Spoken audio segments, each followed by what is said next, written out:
अकबर बीरबल की कहानी। उम्र बढ़ाने वाला पेड़। एक समय की बात है जब बादशाह अकबर का परचम पूरे विश्व में फैलने लगा था।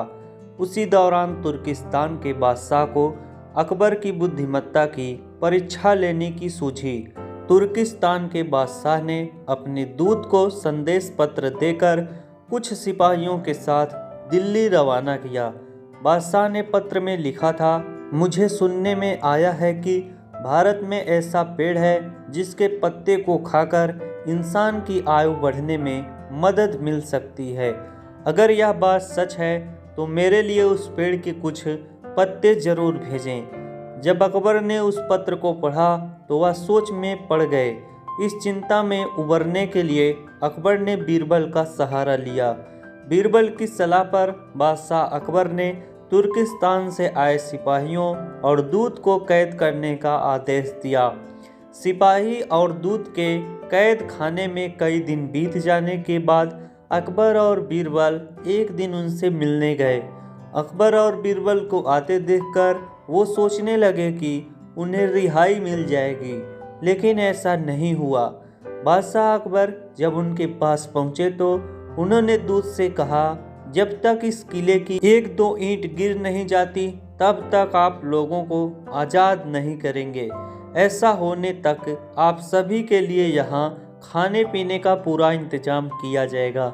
इतना कहकर बादशाह अकबर और बीरबल वहाँ से चले गए।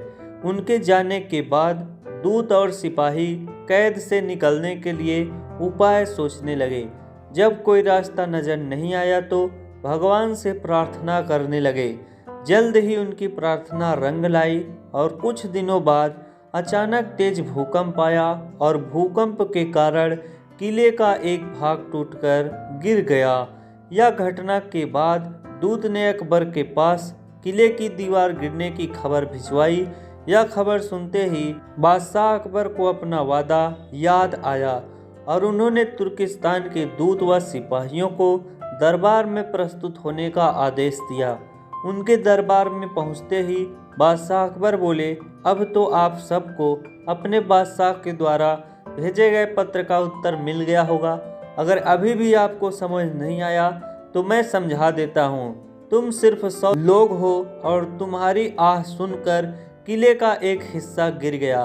तो सोचो, जिस देश में हजारों लोगों पर अत्याचार होते हैं उस देश के बादशाह की आयु कैसे बढ़ेगी। लोगों की आह से उसका पतन तो निश्चित है। हमारे भारत देश में किसी गरीब पर अत्याचार नहीं होता, यही होता है आयुवर्धक वृक्ष। उसके कुछ दिन बाद बादशाह ने उन सभी को उनके देश भेज दिया है और रास्ते में होने वाले खर्चे के लिए कुछ पैसे भी दिए। दूत ने तुर्किस्तान पहुंचकर भारत में घटित सारी बात विस्तार से बादशाह को बताए।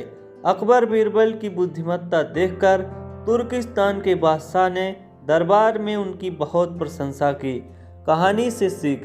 इस कहानी से यह सीख मिलती है कि सभी के साथ प्रेम से रहना चाहिए और कमजोर पर अत्याचार नहीं करना चाहिए। साथ ही वही देश तरक्की करता है जहां प्रजा सुखी रहती है।